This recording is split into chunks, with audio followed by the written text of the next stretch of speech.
فضيلة الشيخ محمد بشير محمد لول زاريا حفظكم الله. Allah ya saka da alkhairi da wannan nasiha mai matukar amfani mai tsada wadda take ta taɓo dukkan matakai namu da ke zaune a nan a wannan wuri. Fadilati sheikh akwai manya-manyan malamai masu da'awa, masu karantarwa, majalisul ilm, sawa'un 'yan gida ko baƙi. A wannan wuri akwai waɗanda suke tawassatu fi marahili talabil ilm, a matakai na tsaka-tsaki waɗanda suke karɓa a wurin manyan malamai su kuma suke isarwa zuwa ga na ƙasa a cikin ɗaliban ilimi. Ina ganin fuskokin mutane da yawa, kusan duk wani da kasan da cewa ɗalibin ilimi ne da ya kamata a ce yana nan. Sannan akwai kuma wanda suke a marhalatu duniya daga cikin ɗaliban ilimi waɗanda suke ƙasa, waɗanda su suke karɓa, waɗanda suke marhala ta at-tahsil. Dukkansu muna da su a nan. Na ji daɗi ƙwarai da gaske da na ga maudu'in da ka ɗauka maudu'i ne da ya dace da majalisin. Alhamdulillah, wani zai ji cewa bai ga masallacin ne ya cika maƙil ba. Na so dama a ce waɗanda za a yi karatun don su irinsu ne suka zo. fa amma zabadu fa yadhhabu jufa'a wa amma ma yanfa'u an-nasa fa yamkuthu fil ard. Haka waɗanda kake gani a nan zaɓaɓɓun matasa ne da malamai da ɗaliban ilimi waɗanda dama irinsu ne ya kamata su zama suna nan. Sauran mutane 'yan kabbara duka ba su samu halarta ba, shi yasa ka ji an yi shiru, saboda karatun ya shiga tsakani da Allah, ya taɓa mu duka, kuma dama irin abin da muke so kenan. Allah ya saka ma da alkhairi da wannan maudu'i mai muhimmanci kwarai da gaske. Na tabbatar da cewa wannan maudu'i dukkan ta'aliki da za a ji zai zama insha Allah ɗori ne akan abin da malam ya faɗa. Haka za mu so mu ji ƙarin haske da ƙarin fashin baki daga fadilati sheikh al-professor kabir abubakar amin giyaɗe. Za mu so mu ji daga gare shi. Allah ya saka da alkhairi. nafa'ana Allahu bima nasma'u minkum wa tafaddalu ma'jurin. Kai zaman ka kawai ya shek, kai zaman ka, za a miƙa mishi har can insha Allah.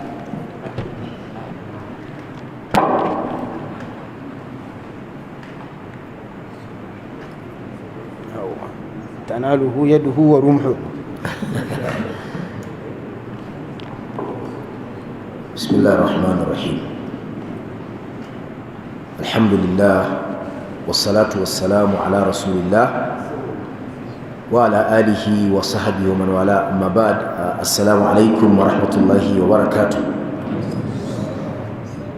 ‘Yan uwa masu albarka, sannunmu da wannan lokaci, sannunmu kuma da jimurin sauraron wannan nasiha da ɗan uwa Malam Bashir ya mana. Allah ya saka mashi alkhairi. Kamar yadda Prof ya faɗa, ni ma na ji a jikina cewa wannan tattaunawa ta shiga jikin ‘yan uwa, daga ni kaina da masu saurare. In ka ji an yi shuru an natsu, insha Allah ana absorbing, ana nakaltar abin da ake faɗi. Ina fata Allah ya sa mana albarka a cikin abin da muka ji, Allah kuma ya sa ya amfane mu. Babu shakka qadiyar wato ilimi da tarbiyyar da ake bukata a cikinsa, abin da ya shafi ladubba waɗanda suke wato su suke alkinta ilimin su sa masa albarka, qadiya ce da ta damu duk wani da ke da damuwa game da wannan al'umma a yanzu. Duba zuwa ga yadda al'amura suka sawarwarce, yadda baƙin ɗabi'u da al'adu suka saɗaɗo cikin fagen ilimi. Abin da ya shafi ta'anun, wato ci da ƙarfi da wasu suke yi ma harkar karatu. Abin da ya shafi raina na gaba da rashin ganin girman ilimi da ma'abotansa. Abin da ya shafi damuwa da abubuwan da ba su ne ilimin ba, ɓata lokaci akan hayaniya, sanya energy mai yawa a cikin abin da bai bukatar wannan energy din. Abin da ya shafi tsogala, wato mutum ya je tsogalo wata matsala wadda ta fi ƙarfin bakinsa, ga sanan dai rigingimu iri daban-daban da suka dabaibaye mu. Saboda duk wanda yake da tunani game da mustaqbalin al'ummar sai abin ya dinga damunsa. In ya zama da cewa malamanmu waɗanda muke gani suna raye da waɗanda suka shuɗe Allah ya gafarta musu, mun samu wato aminci game da iliminsu da nagartarsa, a yadda suka yi ma na gaba da su ladabi, suka koyi ilimi har suka darajtu a haka, sai da mana mu kuma mun kasa ba su irin abin da yake due for them, mutuncin da ya kamata su samu mun kasa mutunta su, girman da ya kamata mu ba su mun kasa, har ma muna shiga gaba da su, mun riga su shiga abinda su ma suna jin tsoron shiga shi. To sai mu fara tunanin mu kuma ya zamu yi da na bayan mu kenan. Haka wannan damuwa ce babba, amma alhamdulillah tunda ana samun malamai da suke mana nasiha, suna jawo riganmu, suna dawo da mu kan layi, duk sanda muka bauɗe suna dawo da mu, to insha Allah za a samu gyara idan mun kyautata niyoyinmu mun kuma kyautata ayyukanmu. Malam yayi batu akan tsananin buƙatuwa zuwa ga malamai a wannan al'umma da kuma kasancewarsu rukunin wato masu sauran mutunci a cikin al'umma, waɗanda duk da irin wannan rikita-rikita amma har yanzu malamai suna da murya karɓaɓɓiya, suna zance mai tasiri, maganganun suna da albarka, suna iya cewa a yi kuma a saurara musu, suna iya cewa kuma a bari kuma ko rai baya so a bari. Kaga waɗannan irin mutane wajibi ne a kula game da tarbiyyarsu saboda muhimmancinsu. Muhimmancinsu a cikin al'umma ya fi muhimmancin likitoci da sojoji da sauran jami'an tsaro waɗanda gwamnati ke ba da muhimmanci wajen training ɗinsu, take ba da wato tamwil, take financing ɗin training ɗinsu. Samar da malamai waɗanda za su karantar da mutane addini ya fi wannan muhimmanci. Saboda haka 'yan uwa masu albarka, abin da nake so na ƙara a nan shine akan zance na farko da malam ya yi mana game da ikhlasi. Tasirin ikhlasi ɗin nan zai samar da duka abubuwan da aka ambata a baya. Idan ikhlasi ya bunƙasa, ya zama mutum da gaske yake, Allah ya gasgata cewa lallai shi kake da fata, to za ka ga fatahi da buɗi akan al'amarin da kake yi. Inda 'yan uwa ba za mu gibda wa 'yan uwa irin su malam Amiru ba, mutum ya samu shaida a gun malaminsa irin wanda ya samu haka, kuma duk wanda suka rayu da shi za su ba da wannan shaida akan tarbiyyarsa da haƙurinsa da juriyarsa da ƙwazonsa. Ba za ka ji cewa to ni ma bari in kwaikwayo da irin wannan kyakkyawan halin. Shi ikhlasi a cikin zuciya yake, amma idan ya bunƙasa, mumine za su shaida, za kuma su ambace ka da cewa ana maka fatan alkhairi, za kuma a ga bushara haka daga gare ka. Saboda haka 'yan uwa masu albarka, mu dinga checkmating ɗin niyoyinmu. Wani malami cikin magabata yana faɗan cewa na shekara sama da 20 ina ƙoƙarin mu'alajar niyyata, in ga ta gyaru, ko da yaushe yakan kai ya kawo wajen ganin cewa niyyarsa ta yi inganci saboda ilimin shi ya samu nagarta. Domin duk bunƙasar iliminka idan babu niyya mai kyau a ciki, babu ruwan Allah da wannan ilimin, Allah ba zai baka lada a kai ba, hasali ma za ka iya fuskantar mummunan sakamako a gurin Ubangiji Maɗaukin Sarki. Dukkan mu mun san hadithin Sayyidina Abu Huraira radiyallahu anhu, wanda yake magana akan farkon mutum uku waɗanda za a fara gwala wutar jahannama da su. Abu Huraira saboda firgita da yake yi, ya kasa karantar da hadithin a lokaci guda, har sai ya faɗi ya suma, an yayyafa masa ruwa ya taso, ya ƙara yunƙuri sai ya ƙara suma, hakaro uku, saboda nauyin magana gare shi a matsayin shi na ɗaya daga cikin masu harkar ilimi. Ƙarshe ya ba da labarin cewa daga cikinsu akwai malami wanda zai bunƙasa ilimin duniya ya kai ya kawo, an san shi, an san ya san karatu, amma ranar alkiyama Allah madaukakin sarki zai ce masa ƙarya kake wannan karatun kayi ne don duniya don a ce ka iya kuma an ce ka iya saboda a ce a ɗauke shi a kai shi wuta wala hawla wala quwwata illa billah da haka ƴan uwa masu albarka ina wa kaina nasiha da ku ga baki ɗaya masu saurare na kai tsaye ko daga baya cewa mu yi ƙoƙari mu inganta niyyarmu ta hanyar kullum muna murawagarta muna duba ta muna murawada muna ƙara tambayar kanmu dan me nake yin wannan abin da nake da kuma addu'a ta neman Allah ya ba mu ikhlasi Allah kuma ya tsare mu daga riya Allahumma inni a'udhu bika an ushrika bika wa ana a'lam wa astaghfiruka fi ma la a'lam ya daga cikin addu'o'in da Annabi sallallahu alaihi wasallam ya karantar wanda ke da alaka da kare mutum daga sharrorin wato riya da ita babbar shirka da kuma riya din abu na biyu game da koyi da mutanen kirki wajibi ne ya zama a babi na harkar ilimi wato muna da wasu taurari a cikin magabata da muke koyi da su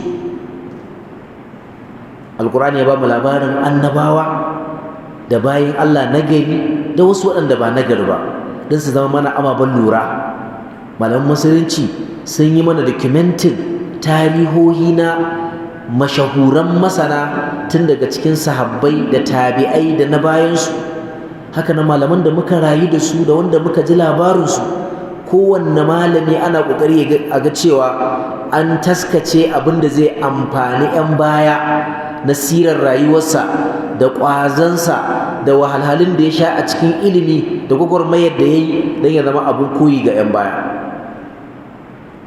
saboda haka wajibi ne mu tashi mu karanta waɗannan abubuwa sannan kuma mu sa su a cikin aiki su zama na ƙuduwa mu ji irin wahalhalun da suka sha don ma mu jura irin wahalar ko makamancinta mu ji irin yadda suka wato suka yi mu'alajar matsalolinsu don mu ma mai mu'alajar irin namu sannan kuma mu zama wato mu san darajar cewa wannan aiki ashe ba yau aka fara shi ba wannan irin wahala da ake sha a fagen ilimi ashe ba akan mu aka fara ta ba saboda haka yana da kyau jama'a mu tashi mu karanci al'amarin da ke da alaƙa da tarihin masana ilmomin shari'ar musulunci da sauran fannin da suke da alaƙa da shi mala ya ambata mana littattafai waɗanda kuma ga sunan mutaha suna nan a ko'ina kana iya samun su don ka karanta abu na ƙarshe da nake so na ambata kar na cika ku da dogon surutu shine koyan ilimi daga malamai ni a ganina wannan yana daga cikin babban ciwon da ya haifar mana da waɗannan matsalolin shine wato mutane su naɗa kansu malanta da kansu ba su tafasa ba suke ƙonewa da zarar mutum ya ga ya iya tada baki ko ya yi wani abu rabin karatu sai ya ɗauka shi kenan tun daga takaddunan sun baza gari ga littattafai nan na lantarki a ko'ina ga laccoci nan ga wa'azozi nan shi kenan sai koma ɗan koyi da kanka daga nan zai daina ganin daraja abu bai kuma san darajar masu abun ba sai ya ɗauka wannan shortcut ɗin da yake bi zai kai shi ga ilimi amma babu abin da zai kai shi zuwa gare shi illa banda ruɗar da kansa da ruɗar da al'umma wannan kuma tarihi ya tabbatar da haka yana kuma maimaita kansa al-Imam Ibn Hazmin Allah ya gafarta masa babban malami ne ta fuskar ƙwanduwar iliminsa ta fuskar rubuce-rubucensa da ya yi amma ya samu irin wannan zamiyar ya koyi abubuwa da yawa da kanshi ya koyi su waɗannan koyi da kankan da ya yi sai sa bai ganin darajar mutane waɗanda suke da ilimi sawa'un wanda ya rayu da su ko wanda ya ji labarinsu saboda yake da gaunin hali yake da sakin alƙalami wajen ambatan duk wanda ya saba mishi da magana da bata dace ba al-Imam Zahabi da ya tarjama sa ya ambaci wannan magana cikin Sura Al-Alamin Nubala yake cewa ga littattafai nan masu yawa waɗanda suke da albarkar karatu a cikin su yace amma Allah ya kwashe albarkar su ba su tsallaka koda dokin kofar Ibn Hazm ba sai ce Allah ya mishi sakamako ne jaza'an wifaqa sakamakon irin maganganun da ya dinga yi akan malamai wannan maganganu ya yi su yana da uzuri amma dai ba haka ya dace yi ba saboda haka jama'a mu kula da wannan ilimi ana ɗaukar shi ne daga gun malamai karka yadda ka zama ɗanyi da kanka ɗin nan. Ko a jami'a da ake ƙoƙarin a mai da mutane abinda muke ce musu independent researchers, wato albahithun almustaqillun, dole sai ka yi a ƙarƙashin guardianship na supervisor. Akwai wani wanda za a ce murshidi ne da zai koya maka, akwai mentor da zai mentoring ɗinka, akwai hierarchy. Kowa ya san daidai alkadarinsa, ya san linzami daidai bakinsa, ya san abin da zai iya, wanda yana da sultani, yana da hujja a kai, ya san kuma abin da cewa wannan ba sa'an shi bane. Tsakani da Allah, irin wannan lakhbatar da muke a cikinmu da kuma irin wannan a ci barkatai din, abun kunya ne a ce a sahar ilimi ake. Saha wata take cike da ka'idoji, take cike da ainihin wato manahij, take cike da ladubba. Tun da can malamai ba su gushe ba suna rubuce-rubuce a wannan abubuwa. Khatibul Baghdadi da aka ambata yayi littattafai iri daban-daban: Al-Jami'ul Akhlaqir Rawi, Al-Faqih wal Mutafaqqih, Sharh Ashabil Hadith. Bayan shi malamai sun tayi Ibn Abdul Barri, har zuwa wannan zamanin malaman da suka rayu a wannan zamanin su Uthaymeen da sauransu duk sun tayi rubuce-rubuce akan ladubban ilimi. Kuma galibi mun karanta su, amma implementation ya zame mana wato wani abu mai wahala, wanda sai mun jure tukunna mun dawo kan turba sannan za mu ga albarka abu. Yan wa masu albarka, kada cika ku da dogon surutu. Malam ya riga ya yi bayanai, Allah ya saka mashi alkhairi. Kada je na fara warware abubuwan da ya ambata. Muna fata abin da ya bayyana mana da nasihohin da ya mana, Allah ya ba mu ikon aiki da su. Kurakuran da muke ciki, Allah ubangiji ya ba mu ikon gyarawa, Allah kuma ya yafe mana su. Wannan ƙasa tamu, Allah muna neman ɗauki a wurinka. Allah ka kawo mana alkhairi, ka gusan mana fitintunu da matsalolin da suka fi ƙarfinmu. Allah ka yi mana maganinsu. Wa sallallahu wa sallama ala Muhammadin wa ala alihi wa sahbihi wa sallam. Wassalamu alaikum wa rahmatullah.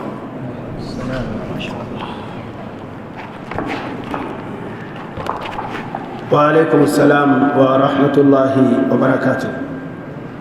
Fadilati Sheikh Professor Muhammad Kabir Abubakar Amin daga Jami'ar Ahmadu Bello ta Zaria, Allah ya saka maka da alkhairi. Waɗannan malamai sun fito mana fili da abubuwa da za su shiryar da mu dangane da laduba na tsarin rayuwa ta ɗalibin ilimi da malamin ilimi. Saboda laduba ne ba kawai waɗanda suke da alaƙa da talibul ilm ba, sai dai adab ne na al'ilm, sawa'un kana muta'alliqan bi muta'allimihi aw mu'allimihi. To wannan al'amari ne da zai zama nasiha gare mu gaba ɗaya, wanda muke fata Allah ya amfanar da mu da shi.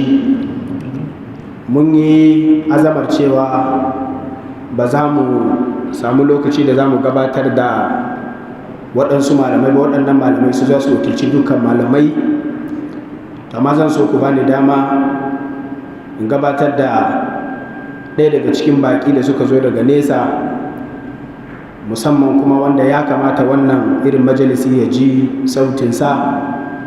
Ɗaya daga cikin jagorori a harkar neman ilimi da karantar da shi, da kuma kawwana majalisai na ilimi, da kuma assala ɗalibai na ilimi akan turba ta yadda za su fara har su kai ga gawurta a cikin harkar ilimi da tumbatsa a cikin karantar da shi. Fadilati Sheikh Abdulrahman Umar Bagarawa daga Sokoto birnin Shehu, Allah ya ba shi damar halartar wannan wuri. Dama kullum tashinsa da saukansa akan harkar karantarwa ne. Yanzu ma daga inda ya gabatar da daura ne ga ɗaliban ilimi a birnin Gombe, a hanyarsa ta komawa ya biyo nan, shi ma duk saboda nuna muhimmantarwa ga wannan ɗalibin ilimi Amir Yunus. Haka za mu so mu ji daga bakin Fadilati Sheikh Abdulrahman, musamman da yake waɗannan al'amura da malamai suka tattauna abubuwa ne da dukkanmu muke da bukatar daga lokaci zuwa lokaci mu rika jaddada su a karan kawunanmu. Ɗalibai da muke koyo da zama muna koyo da kyakkyawar niyya kuma akan turba mai kyau yadda daga baya za mu yi amfani kuma mu amfanar. Sannan malamai masu karantarwa su zama akan ladabi ta yadda zai sa abin da suke koyarwa ya amfanar da su, ya amfanar da al'umma. Kuma musamman kasancewar malamai su ne waɗanda suke rike da amanar riƙon gadon manzan Allah sallallahu alaihi wasallam, ta yadda duk abin da za a ji a gare shi daga wurinsu ake ji, duk abin da za a yi alaƙa tsakanin bawa da ubangiji a wurinsu ake ji. Waɗannan malamai babu wani yanki na mutane da suke da muhimmanci a cikin al'umma sama da su. Don haka za mu so mu ɗan ji ɗauraya wadda da ita za mu rufe insha Allah na 'yan daƙiƙai kaɗan daga fadilatul Sheikh Abdulrahman hafizakumullah wa as'adakum.